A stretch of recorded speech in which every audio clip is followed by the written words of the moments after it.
Tell us about your sweet mom. My mama was a good person. She was the best mom anybody could ever ask for.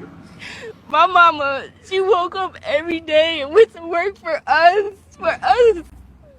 My mama died trying to take care of us. She died. My God. She was so good to everybody. A hard-working woman. So kind. If anybody needed help, she would give you her last. Give you the shirt off her back.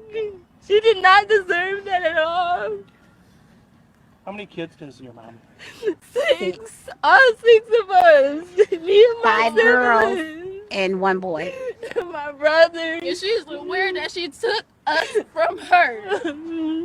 On the morning of July 10th, 2025, at a McDonald's located on 9 Mile Road in East Point, Michigan, manager Jennifer Harris was on duty. She had been employed at the location for over 15 years. Her responsibilities included overseeing employees, managing shift operations, and maintaining order during the lunch rush. Earlier that day, a verbal dispute occurred between Harris and an employee, 26-year-old Afeni Muhammad. Muhammad was directed to leave the premises following the incident. She exited without further conflict.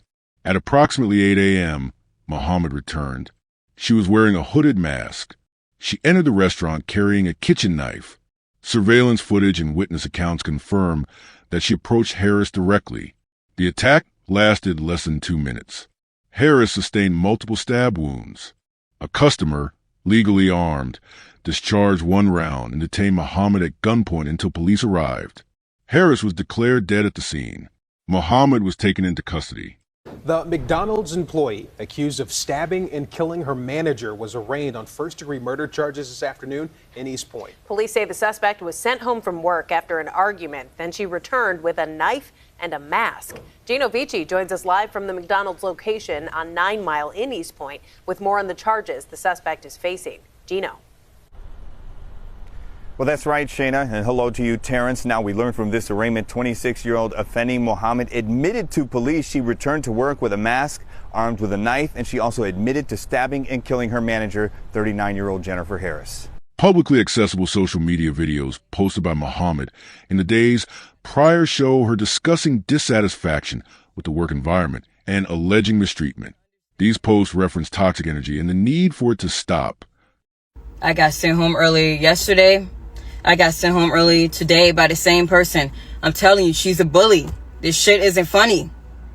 She needs to understand that just because she's a mother and got children doesn't mean that she can come in the store, disrespecting people, talking to them like everybody's beneath her. She has no respect.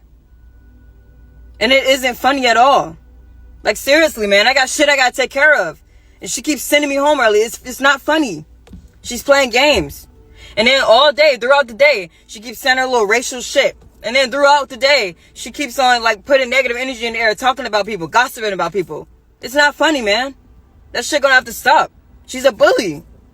I'm telling you. She's a bully. She brings a lot of negative energy in there. She always panic when there's a lot going on. And then she try to manipulate that and make it seem like we ain't doing something right. But we are working really hard and doing great. It's just the fact that she panicked, and I caught her a few times making a mistake, and she tried to hurry up and play it off. Nobody's perfect. It happens. You know what I mean? No internal complaints or warnings were officially filed regarding these statements. This is not a dramatization. This is a documented incident resulting in a workplace homicide. Stay with us as we unravel this shocking story and uncover the heartbreaking details of what led to this senseless loss. Before we begin, let us know in the comments, where are you watching from? And what are your thoughts as the story unfolds? Welcome to True Crime Tales, where we reveal the crimes that shock communities and the secrets hidden behind closed doors. Hit subscribe and turn on notifications. You won't want to miss what's coming next. Now, let's begin. Jennifer Harris, a 39-year-old African-American woman, was a long-serving McDonald's manager at the East Point, Michigan location. She was widely recognized among local patrons and staff for her consistent presence and operational role within the restaurant. At the time of her death, she had spent more than 14 years working at that specific McDonald's branch, gradually rising to a supervisory position through years of experience and reliability. Harris was the mother of 6 children. Her role as a parent was well known among co-workers. Colleagues described her as strict, punctual, and process-oriented. She adhered closely to corporate structure and reportedly enforced rules without exceptions.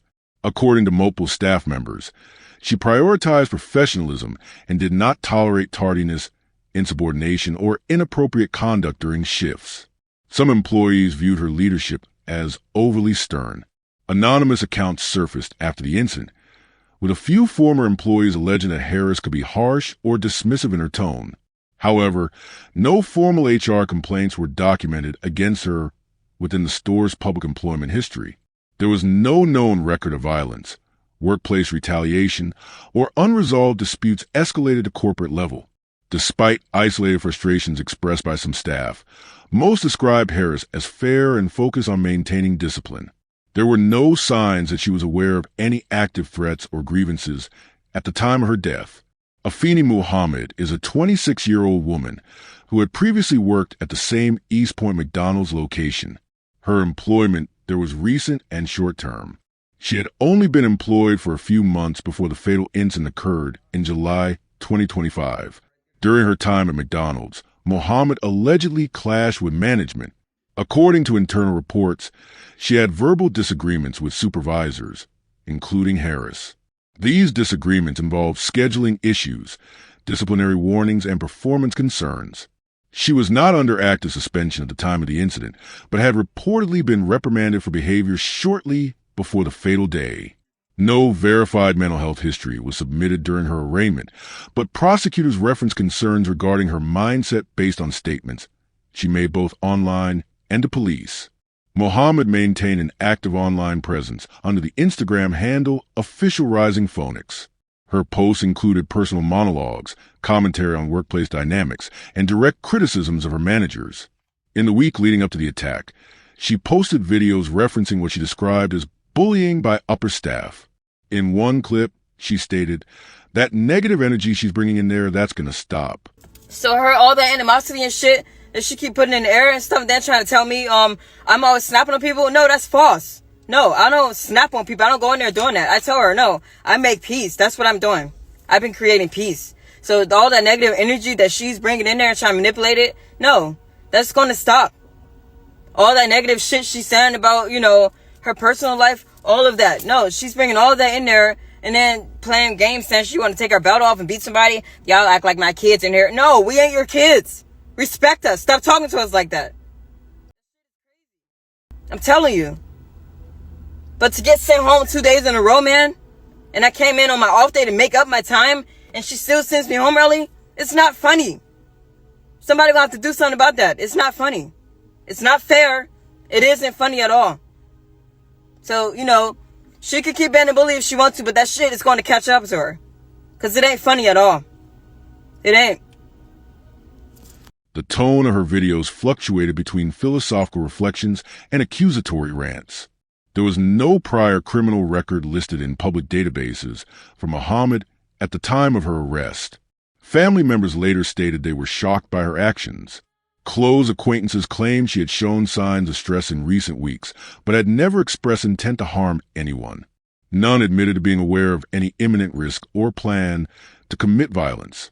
After her arrest, Muhammad reportedly confessed to police that she had planned at the park before returning to the restaurant. Her post-arrest statements have become a key focus of the ongoing legal investigation. If you're finding this case informative and want to follow more detailed breakdowns like this, don't forget to subscribe.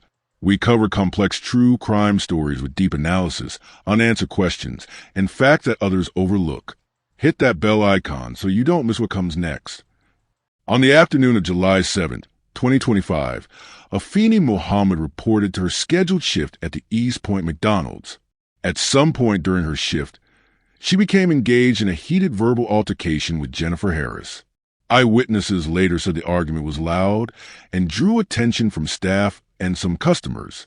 The exact subject of the conflict remains under investigation, but resulted in Muhammad being asked to leave the premises for the remainder of the day. Muhammad complied and exited the restaurant without incident. Over the next several hours, She was not seen or heard from. Surveillance footage later confirmed that during her absence, she changed clothing, acquired a weapon, and returned wearing a hooded mask to obscure her identity. She re-entered the McDonald's through the front customer area. Security footage recorded her walking directly toward Harris, who was standing near the counter. Without verbal warning or hesitation, Muhammad pulled a knife and began stabbing Harris repeatedly in front of staff and multiple customers. The assault lasted approximately 45 seconds. Harris suffered at least 15 stab wounds to the neck, torso, and upper chest. Other employees reportedly screamed and fled the scene. A legally armed civilian customer, seated nearby, pulled his weapon, ordered Muhammad to drop the knife, and fired a warning shot into the air. She dropped the weapon and was restrained by the armed customer until police arrived. Officers responded within minutes. Muhammad was arrested on the scene without further resistance. Harris was pronounced dead at the scene by first responders. And now we head over to breaking news, where we're learning the identity of the McDonald's employee who's accused of stabbing her manager to death on Thursday. In the last 30 minutes, we've obtained this booking photo for Afeni Muhammad. Now, she's expected to be officially arraigned in the next hour. Local 4's Lauren Kostick is live outside the courthouse where the arraignment is set to happen. Good afternoon, Lauren. That's right, Jay. We're outside the 38th District Court here in East Point. And like I said, this is where that suspect will be arraigned on first-degree murder charges. We are told that is scheduled to start at 1 p.m. here, and the suspect will appear over Zoom from the Macomb County Jail. And like you said, we have now confirmed within the last few minutes the suspect's name. We are told her name is Afeni Muhammad. Police say a manager at the McDonald's on 9 Mile told Muhammad to go home early yesterday morning. She then allegedly left and then came back with a knife. Witnesses say a customer fired a shot to stop the attack and then held Muhammad at gunpoint until police could arrive. And family of the victim yesterday identified the manager as 39-year-old Jennifer Harris, a single mom of 6 that will be deeply missed. And again, we are expecting that suspect to be arraigned here on first-degree murder charges. We will be inside the courtroom and bring you the latest of what happened tonight at 5. For now, live in East Point, Lauren Kostick, Local 4. The incident was recorded by both internal security cameras and responding officers' body-worn cameras. That footage has not yet been released to the public. The weapon used in the killing was a stainless steel kitchen knife with a blade approximately 4.5 inches in length. It was recovered on the floor of the restaurant with visible blood on the blade and handle. The knife was consistent with common household cutlery and is believed to have been brought from Muhammad's residence. There is no indication that she acquired the knife after leaving work. Law enforcement concluded it was brought to the scene intentionally, supporting the prosecution's charge of premeditation. Forensic analysis confirmed Jennifer Harris's blood was present on the knife. Muhammad's fingerprints were found on the handle, and no sign suggested anyone else handled the weapon before or during the attack. The placement of the stab wounds indicated a deliberate effort to target vital areas, including the throat and chest, further supporting the prosecution's argument that the act was not impulsive. DNA swabs and material from Muhammad's clothes matched both the victim's blood and trace fibers from a knife sheath. Her phone was confiscated at the scene and contained recent searches related to criminal sentencing and homicide laws in Michigan. Those are being reviewed for potential relevance at trial. This was not a spontaneous act of rage. It was calculated, armed, and executed. In several clips, Muhammad accused her supervisors of fostering a hostile work environment. She referenced workplace dynamics in which employees were being pushed to the edge and claimed that they know what they're doing. While she never explicitly identified Harris by name in these public posts, the consistent tone and timing of her content strongly suggest that Harris was a central figure in her complaints. Her content included vague but concerning language. In one video, she stated, "Watch what happens when you corner the wrong person." And in another, she wrote in text overlay, "Negative energy is going to be dealt with." Such phrasing led some viewers to later interpret these as thinly veiled threats, though at the time, they did not provoke a broad reaction. There were no public reports that her videos were flagged or reported to authorities or her employer. The question remains whether Muhammad was using coded language to express intent or simply venting frustrations. Given that she returned to her workplace with knife and mask just days after these posts, The possibility of early warning signs being ignored becomes central to the narrative. Despite the clarity in hindsight, these social media posts did not prompt any apparent intervention from colleagues, supervisors, or online followers. Some community members have since asked, were there signs that should have been taken more seriously? And if so, why didn't anyone act? Afeni Muhammad was removed from her shift following a verbal altercation with her manager. According to witness statements, she left the McDonald's location around midday. Surveillance footage, employee testimonies, and later court statements confirm that she returned a few hours later wearing a hooded mask and armed with a kitchen knife. Prosecutors argue that the nature of the return, specifically the mask, the concealed weapon, and the timing, demonstrates premeditation. During police interviews, Muhammad allegedly admitted that she went to a nearby park after leaving the restaurant to calm down, but it was there she decided to return and commit the attack. She reportedly stated, "I went to the park to think. I made my decision there." Investigators recovered the weapon, a kitchen knife with a blade exceeding 3 inches in length. Blood evidence and fingerprints were consistent with her holding the weapon throughout the attack. According to the medical examiner's report, Harris suffered over 15 stab wounds to her chest, face, and hands, consistent with targeted and sustained assault rather than a spontaneous or momentary act of rage. She acted alone. No other individuals have been implicated in the planning or execution of the attack. No text messages or calls between Muhammad and other individuals during the time between her departure and return to the restaurant indicate any outside influence or encouragement. All evidence supports the theory that she made the decision independently and carried out without assistance. The fact that she changed clothes, concealed her identity, and carried a weapon into her place of employment raises critical questions about her intent. These actions suggest time to reconsider, time to de-escalate, yet she chose not to. Her mental state at the time of the return is under evaluation, but she has made no formal plea of insanity or temporary mental disorder. Prosecutors maintain that her actions meet the criteria for calculated and intentional homicide. Following her arrest at the scene, where she was restrained by a legally armed civilian customer until police arrived, Afeni Muhammad was taken into custody and charged with multiple felonies. These include first-degree premeditated murder and carrying a concealed weapon with intent to commit a felony.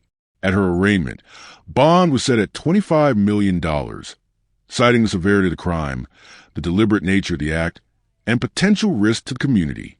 The court noted that Muhammad posed a flight risk and demonstrated clear intent to kill. During the hearing, she showed minimal reaction and made no verbal statements other than confirming her identity and understanding of the charges. The defense entered a not guilty plea on her behalf and has indicated plans to explore her mental health history and the possibility of mitigating psychological conditions. However, no formal request for psychiatric evaluation has been filed as of this writing. Prosecutors, in their initial statements to the court, emphasized Muhammad's own words as evidence of intent. They referenced her Instagram videos, particularly clips posted 24 to 48 hours before the attack, and stated they intend to enter these posts into evidence during trial. Surveillance footage from the restaurant showing Muhammad entering in a mask and launching the attack will also be a centerpiece of the prosecution's case. Court documents show that the case has been assigned to Macomb County Circuit Court. A probable cause hearing is scheduled for July 23rd, followed by a preliminary examination on July 30th, where the prosecution must demonstrate sufficient evidence to proceed to trial. Legal analysts note that the prosecution's case is strong, given the presence of multiple witnesses, video footage, the defendant's own statements, and forensic evidence linking her to the weapon. The defense will likely attempt to argue emotional distress or diminished capacity, but unless new information surfaces, the path forward points toward a full trial on all charges. Public interest in the case remains high, especially as social media content and behavioral patterns become central pieces of evidence. Legal observers are watching closely to see how digital footprints are interpreted in a courtroom context. The fatal stabbing of Jennifer Harris inside a McDonald's in East Point, Michigan, sent shockwaves through the local community and ignited a wider national conversation. The victim, a mother of 6 and longtime manager, was well known within the neighborhood and workplace. Her co-workers were left visibly shaken. Several employees described Jennifer as firm but fair, someone who upheld rules but also tried to create order in a fast-paced, high-pressure environment. Some said she had disagreements with staff in the past, but no one imagined it would lead to violence. The restaurant chain, McDonald's, issued a public statement expressing condolences, confirming cooperation with law enforcement, and pledging internal reviews. However, critics questioned the company's workplace policies and managerial training.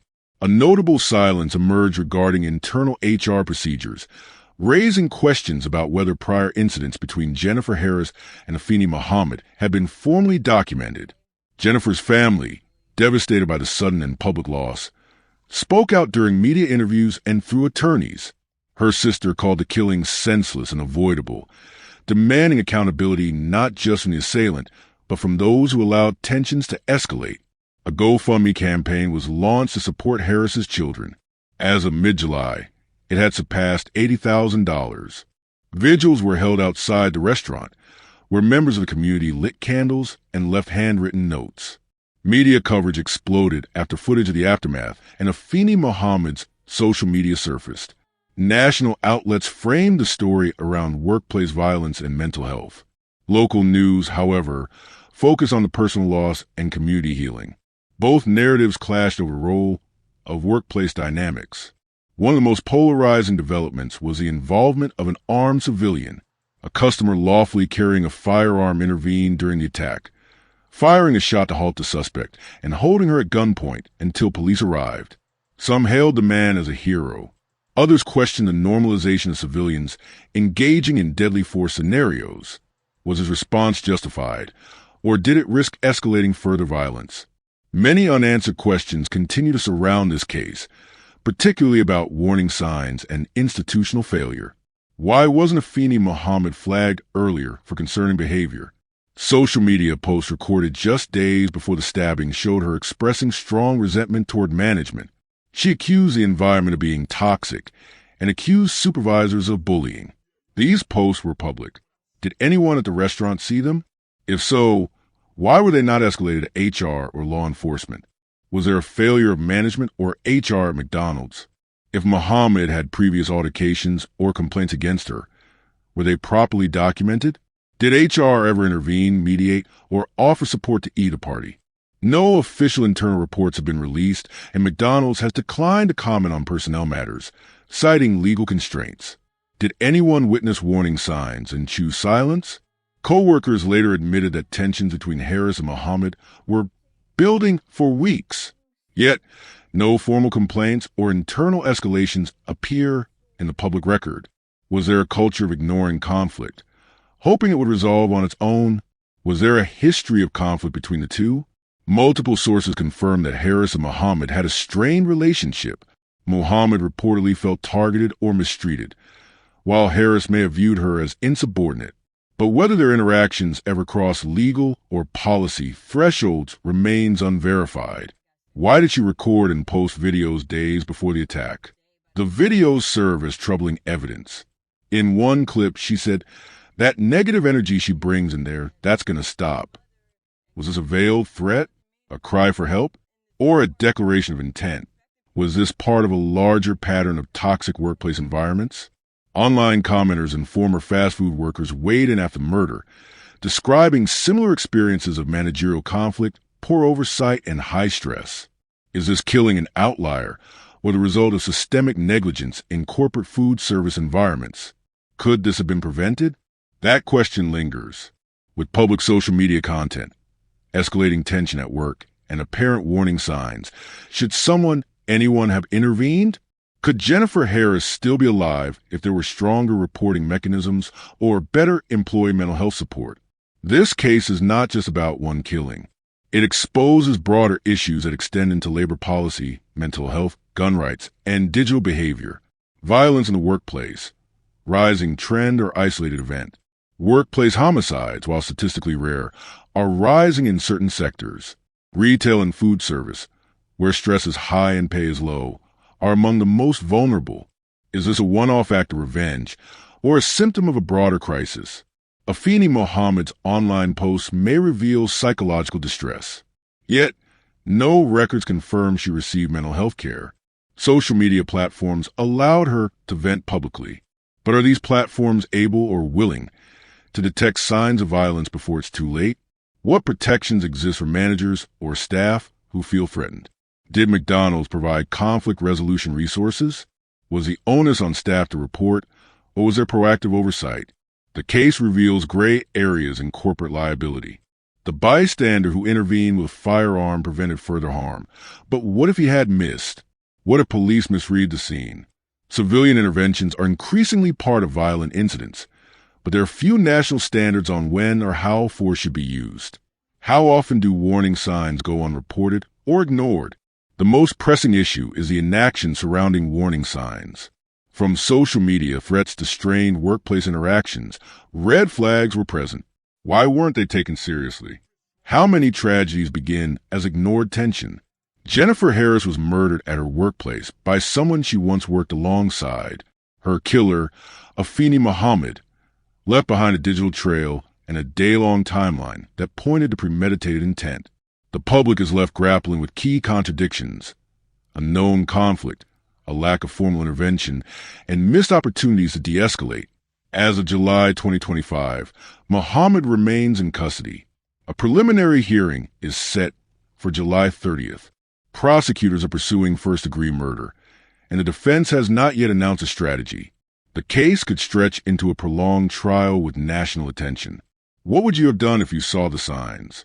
Can online posts ever be dismissed again as just venting? How many others like Jennifer Harris are in danger and don't even know it? This case isn't closed. It's a mirror held up to the cracks in workplace culture, digital behavior, and the silent escalation of rage. The final verdict may not just be rendered in court, but in whether changes are made to prevent the next one. If you found this story as gripping and heartbreaking as we did, don't forget to like this video and share it with others. And if you want to hear more true crime stories that uncover the mysteries behind these tragic events, make sure to subscribe to our channel and turn on the notification bell. You won't want to miss our latest stories, updates, and discussions. Thank you for joining us on this journey to seek justice and explore the truth. Together, we can make a difference. Until next time, stay safe and stay aware.